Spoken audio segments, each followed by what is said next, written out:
তাহলে কি তাণ্ডব সিনেমায় ক্যামিও করতে যাচ্ছে সুপারস্টার জিদ্দা? মানে যেটা আমাদের কাছে এতদিন স্বপ্ন ছিল সেটা যদি কোথাও গিয়ে বাস্তবায়িত হয় না, আমি তো সব থেকে বেশি খুশি হব। কারণ জিদ্দার ছোটবেলা থেকে ফ্যান, এবং মেগাস্টারকে এখন যেরকম লাগে ভাই, দুজন আসলে ভাই মানে তাণ্ডবই হবে। এটা তাণ্ডবই হবে। এবার এটার অনেকে পক্ষ নেবে, অনেকে বিপক্ষ নেবে, যার জন্য এই ভিডিওটা সবাই পুরোটা দেখো। হাই এভরিওয়ান, আমি রূপম, চলে এলাম নতুন ভিডিও নিয়ে। দেখো, কিছু মানুষ রয়েছে বাংলাদেশে, কিছু না, অনেক অনেক মানুষই বলবো, কিছু মানুষ বলাটা ভুল। কারণ যখন বাদশা দা ডন এসছিল, বস টু এসছিল, যেরকমভাবে কালেকশন করেছে, তারা কারা? তারা সাকিবিয়ান। তো সাকিবিয়ানদের একটা অংশ কিন্তু জিদ্দাকে পছন্দ করে, কারণ জিদ্দার ওই সাথী, হিরো, আরও যে সমস্ত পুরনো সিনেমাগুলো তারা দেখতো, ওদের ওখানে চালানো হতো। তো সাকিবিয়ানদের একটা পোর্শন রয়েছে কিন্তু জিদ্দাকে পছন্দ করে, আর একটা পোর্শন রয়েছে যারা জিদ্দার ফ্যান্সদের এই সমস্ত সাকিব খানকে নিয়ে ট্রোলিং করা, বিভিন্ন মিমস, এগুলো দেখে তিতিবিরক্ত হয়ে পড়েছে জিদ্দার ওপর। ঠিক আছে, এবার দেখো, ফ্যান্স ওয়ার জিনিসটা এমনই একটা জিনিস, কেউ কাউকে সহ্য করতে পারবে না। অ্যাকচুয়ালি করবে একজন ফ্যান, ধরো আজকে জিদ্দার একজন ফ্যান সাকিব খানকে নিয়ে খোঁচা মারলো, বা সাকিব খানের একটা ফ্যানকে নিয়ে খোঁচা মারলো, কি হবে? সাকিব খানের ওই ফ্যানটা জিদ্দার ফ্যানের মানে ফ্যানের প্রতি যে রাগটা, তার থেকেও বেশি রাগ করবে জিদ্দার ওপরে, জিদ্দার ফ্যান যেহেতু করেছে। এইরকমভাবে ফ্যান্স ওয়ার শুধুমাত্র এইখানে নয়, সারা ইন্ডাস্ট্রিতে চলতে থাকে।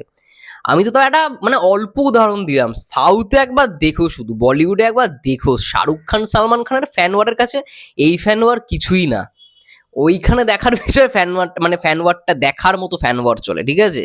যদিও বা এটা পুরোপুরি ভুল, আমি কখনোই সাপোর্ট করি না, কিন্তু হয়, তার জন্য ওদের এরকম একটা বক্স অফিস কালেকশন। এবার জিদ্দার মানে বক্স অফিস নিয়ে যদি কথা বলি, একটা সময় পর্যন্ত সে ভালো সিনেমা করেছে, ভালো বক্স অফিসে দিয়ে এসছে, এটা নিয়ে কোনো প্রশ্ন নেই, যার জন্য সাপোর্টও পেয়েছে। কিন্তু এখন জিদ্দা ভালো সিনেমাটা করে, বক্স অফিসে তার রেসপন্সটা একেবারেই বাজে।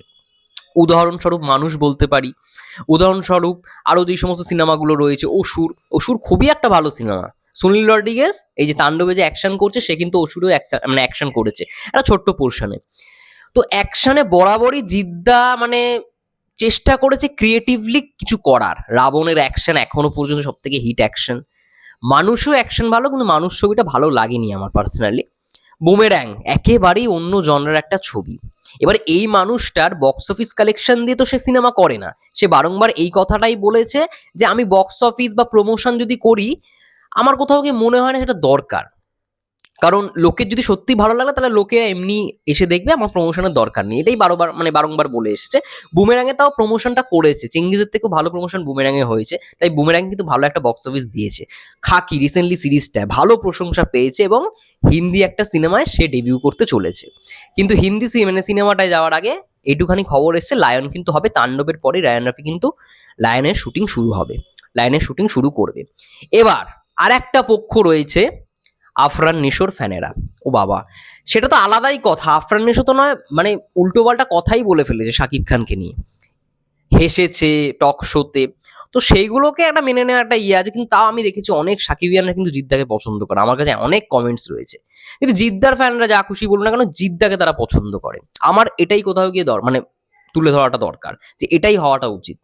কোনো সুপারস্টার তো বলছে না, ঠিক আছে? তো যাই হোক, শোনা যাচ্ছে তাণ্ডব সিনেমা জিদ্দার ক্যামিও। এবার এটা অনেকে পজিটিভলি নেবে, আবার অনেকে নেগেটিভলি নেবে। শোনা যাচ্ছে, আবারও বলছি, এটা বিগেস্ট বাস। হতেও পারে জিদ্দা ক্যামিও নাও করতে পারে, শরীফুল রাজের আমরা মানে একটা ক্যামিও দেখবো। দুজনের মধ্যে একজন হবেই হবে, লিখে রেখে দাও, জিদ্দা নয়তো শরীফুল রাজ। কেন হবে? শরীফুল রাজের আর একটা কুরবানিতে ছবি আসছে, যেটা সঞ্জয় সমাদ্দার পরিচালনা করছে, ইনসাফ। সেটার সঙ্গে আমি ধরছি না, কারণ মানে যদি জিদ্দা ক্যামিও না করে, তাহলে শরীফুল রাজের আমরা দুটো সিনেমা দেখতে পাবো, একটা হচ্ছে ইনসাফ, আর একটা হচ্ছে তাণ্ডবে ক্যামিও 40 সেকেন্ডের। তাণ্ডবে শরীফুল রাজকে দিয়ে কেন ক্যামিও করানো হবে? কারণ তাণ্ডবের ইউনিভার্সেই আমার মন বলছে লায়ন পড়বে। এটা নিয়ে পডকাস্টে গতকাল আলোচনাও করেছি। এবার জিদ্দাকে আনুক রায়ান রাফি বা শরীফুল রাজকে আনুক, জিনিসটা একই জায়গায় দাঁড়াবে। কারণ লায়ন সিনেমায় সম্ভবত শ্যাডো ফিল্মস জাজ মাল্টিমিডিয়া প্রডিউস করবে না।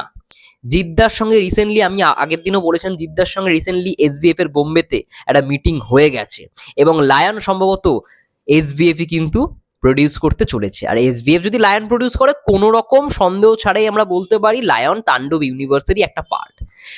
রায়ান রাফি বলেই দিয়েছে তাণ্ডবের মাধ্যমে সিনেম্যাটিক ইউনিভার্স শুরু করবে। এবার সিনেম্যাটিক ইউনিভার্স তো সিনেম্যাটিক অনেক মানুষকে দরকার না, এপার বাংলা ওপার বাংলা। এবার কিছুদিন আগে থেকে শুনছি এই সাকিবিয়ানরা অনেক কথাই বলবে, আমি জানি তারা আবেগবশত অনেক কথাই বলবে। তারা বলছিল যে আফরান নিশো থাকলে তারা সিনেমাটাকে বয়কট করবে। সত্যি কি তারা পারবে বয়কট করতে? আজকে তারা মানে যারা ধরো সিনেমাটা দেখতে যাবে, মানে দেখো রায়ান রাফির যদি থিঙ্ক অফ প্রসেস যদি রায়ান রাফির হয়ে বলি, রায়ান রাফি তো চাইবেই আফরান নিশোকে নেওয়ার, কারণ আফরান নিশো ভালো একজন অ্যাক্টার। কিন্তু হ্যাঁ, এটা ভুল, আফরান নিশো ভুলভাল কথা বলেছে। কিন্তু একজন অভিনেতাকে সিনেমায় যদি ভালো একটা কাস্টিং দেওয়া হয়, তিনি তো চাইবেন আফরান নিশো ফার্স্ট চয়েস। ঠিক আছে, একটা উদাহরণস্বরূপ তোমাদেরকে বললাম, জানি অনেকের রাগ থাকছে, তারা বলছে যে বয়কট করব, এই করব, ঠিক আছে, কিন্তু আলটিমেট তারা করতে পারবে?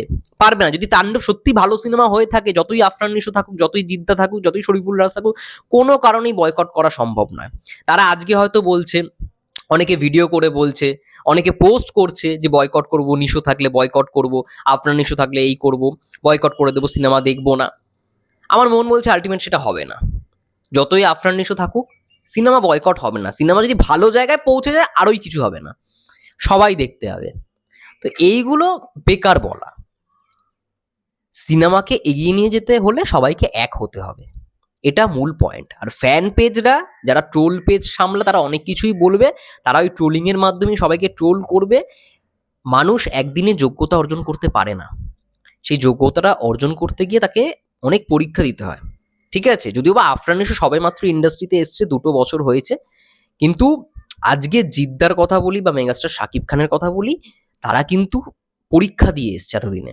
শাকিব খান হয়তো একটু বেশি সাফল্য পেয়েছে সারা ওয়ার্ল্ড ওয়াইড, জিদ্দা হয়তো একটু কমই সাফল্য পেয়েছে, কিন্তু জিদ্দা সত্যি কথা বলতে এই মানুষটার মধ্যে যেরকমভাবে পোটেনশিয়াল দেখেছি, লাস্ট কয়েকটা বছরে যেরকমভাবে কমার্শিয়াল সিনেমা করে এসছে, একেবারে কিন্তু বন্ধ করে দেয়নি। অনেকে ফ্যামিলি ড্রামায় শিফট করে গেছে, অনেকে অন্য জনরায় শিফট করে গেছে, কিন্তু এই মানুষটা বছরে একটা হলেও সিনেমা দিচ্ছে, সেটা কমার্শিয়াল সিনেমা। ওই মাস অ্যাকশন যে মানে অরাটা না, একমাত্র এই মানুষটার থেকেই আসে, এটা নিয়ে কারোর কোনো সন্দেহ নেই। তো যদি সত্যি গল্পের প্রয়োজনে ক্যামিও দরকার হয়, হোক না, আমি তো চাই মন প্রাণ থেকে হোক। আরে এতদিন হয়নি, হলে কি হয় সেটা দেখো। হয়নি ঠিক আছে, হলে কি হয় সেটা আগে দেখো। চাও না, অনেকে চায় অনেকে চায় না, কিন্তু হলে অ্যাকচুয়ালি কি হতে পারে। আজকে সাউথ ইন্ডাস্ট্রিতে সূর্যার মতো একজন অ্যাক্টার, সে ভিলেন হয়ে যাচ্ছে, তাতে বিক্রমের মতো একটা সিনেমার এই লেভেলের একটা ফ্র্যাঞ্চাইজি হয়ে গেছে, ভাবতে পারছো? লোকেশ খান্নার একটা ইউনিভার্স করে ফেলেছে। তাহলে আজকে রায়ান রাফি তো ভাবতেই পারে যে সেখানে আফরান নিশোকে নেব। আজকে রায়ান রাফি তো ভাবতেই পারে সেখানে সুপারস্টার জিদ্দাকে দরকার রয়েছে, কারণ লায়ন তার পরের ছবি, পরের সিনেমা। তো এটা ইউনিভার্সে করতেই হবে, ইউনিভার্সে ফেলতেই হবে। আর শরীফুল রাজের যদি কথা বলি, শরীফুল রাজ কিন্তু শুধুমাত্র তাণ্ডবে ক্যামিও দিচ্ছে এমন নয়। তাণ্ডবে ক্যামিও দেওয়া মানে সে লায়নে থাকছে। শরীফুল রাজ মানে জিদ্দার সঙ্গে লায়নে শরীফুল রাজেরই কথা হয়েছিল প্রথম থেকে, শরীফুল রাজ এবং সুপারস্টার জিদ্দাকে নিয়ে লায়ন হবে। তো সেখানে জিদ্দা ক্যামিও করুক আর শরীফুল রাজ ক্যামিও করুক, লিঙ্ক আপটা লায়নের সঙ্গেই যাবে। লিঙ্ক আপটা, তাণ্ডবের যে লিঙ্ক আপটা, সেটা লায়নের সঙ্গে যাবে, এটা মানে এখান থেকে ক্লিয়ার। ঠিক আছে, জিদ্দা করলেও সেটা লায়ন ইন্ট্রোডিউস হবে, আবার শরীফুল রাজ করলে সেটা লায়নে ইন্ট্রোডিউস হবে, কারণ শরীফুল রাজ কিন্তু লায়নের একটা অংশ। বুঝতে পারছো আমার কথা? আই থিঙ্ক পরিষ্কার। তো এতদিন তো হয়নি। অনেকেই বলছে চাই না। আরে হলে কি হয় সেটা দেখো। তোমরাই বলো যে ইন্ডাস্ট্রি গ্রো করা দরকার, সবার একতা হওয়া দরকার। যখন একতা হচ্ছে সবাই, তখন তোমরা নেগেটিভিটি পাবলিশ করছো, এটা তো উচিত নয়, তাই না? হলে কি হয় সেটা আগে দেখাটা দরকার, খুব প্রয়োজনীয়। এবং জয়া আহসান থাকতে চলেছে, আমি আপডেটটা দিয়েছি। সাকিব ভাইয়ের বোনের চরিত্রে, তাণ্ডব সিনেমায় সাকিব ভাইয়ের বোনের চরিত্রে অভিনয় করছে জয়া আহসানের ক্যারেক্টারটা, একজন সাংবাদিকের চরিত্রে। ঠিক আছে, দেখা যাক না কি হয়। একটা বড় ব্লাস্ট হোক না, বড় ব্লাস্টের আশাই তো আমরা সবাই রয়েছি। এবং জিদ্দার রিসেন্ট লুকটা দেখো, জিদ্দার রিসেন্ট লুকটা কিন্তু মানে দাড়ি ফাড়ি দাড়ি কেটে নিয়েছে বলছে, সরি, মানে একটু শেভিং করেছে, চুল শেভিং করেছে, চুল কেটেছে, নতুন হেয়ার স্টাইল। তো আই থিঙ্ক একটা লায়নেরই জন্য প্রস্তুতি চলছে, হতেও পারে খুব শীঘ্রই লুক টেস্ট হয়ে গেল। রায়ান রাফিরা যখন কলকাতায় আসবে, সম্ভবত শোনা যাচ্ছে 9ই মে নাকি কলকাতায় তারা আসতে চলেছে তাণ্ডবের কলকাতার অংশে শুটিংয়ের জন্য, এবং সেখানেই আর কি মেন ক্যামিওটা শ্যুট হবে। রায়ান রাফি অনেকদিন আগেই বলে দিয়েছে অনেক অনেক চমক থাকছে তাণ্ডব সিনেমার মধ্যে। তাণ্ডব সিনেমার চমকটা দেখা যাক কি, যত বড় হবে তত আমাদের কাছে ভালো। আমি দেখো নিরপেক্ষভাবে বলার চেষ্টা করলাম। আমি নিজেও চাইলে বলতে পারতাম জিদ্দা ক্যামিও করো না, জিদ্দার ইয়ে বা শাকিব খানের ছবিতে শাকিব খান ক্যামিও না করুক, শাকিব খান যেন ইয়ে করে না, আমি বলতেই পারতাম। কিন্তু ইন্ডাস্ট্রির স্বার্থে জিনিসটা খুব জরুরি, খুব জরুরি। এইটা নিয়েই পডকাস্টে আমাদের গতকালকে আলোচনা হয়েছিল। ঠিক আছে? যে এই জিনিসটা কেন তারা মেনে নিচ্ছে না, বা ইন্ডাস্ট্রির সাথে রায়ান রাফি তো ভাবতেই পারে। তার এখানে তো কোনো অভিনেতা নেই। শরীফুল রাজ, আফরান নিশো ছাড়া কোনো অভিনেতা নেই। আর এবার বাংলাতে যদি সুপারস্টার জিদ্দারাকে লায়ন দিয়ে যদি ক্যামিও করাতে পারে, খুব ভালো হয়। এটাই আর কি, একজন ডিরেক্টর তো এই চিন্তা ভাবনাটাই করবে না। অনেকে বলবে বয়কট বয়কট বয়কট, কিন্তু আলটিমেট বয়কট হবে না, কোনোভাবেই বয়কট হবে না, এইটুকু আমি আমি বলতে পারি। যতই বলুক না কেন, সিনেমা যদি ভালো হয়ে যায় কে বয়কট করবে? তুমি পারবে বয়কট করতে? কেউই পারবে না। যতই এখন বলা বলি চলুক না কেন, এটা হবে। যাই হোক, এটাই ছিল মূলত ভিডিও। জানি না, হয়তো আমার কমেন্টে অনেক অনেক রেসপন্স পাবো, অনেক অনেক কমেন্ট পাবো পক্ষে নিরপেক্ষে, নিরপেক্ষে। ঠিক আছে? পক্ষেও পাবো, বিপক্ষেও পাবো। কিন্তু যেটা মনের কথা সেটাই আমি বললাম। আমি কখনোই এটা বায়াসড হয়ে বলবো না। এটা হওয়াটা প্রয়োজন। এটাই আর কি বলার চেষ্টা করলাম। তোমাদের কি মন্তব্য কমেন্ট করে জানাও। ততক্ষণ নিশ্চয়ই ভালো থেকো, সুস্থ থেকো। Take care.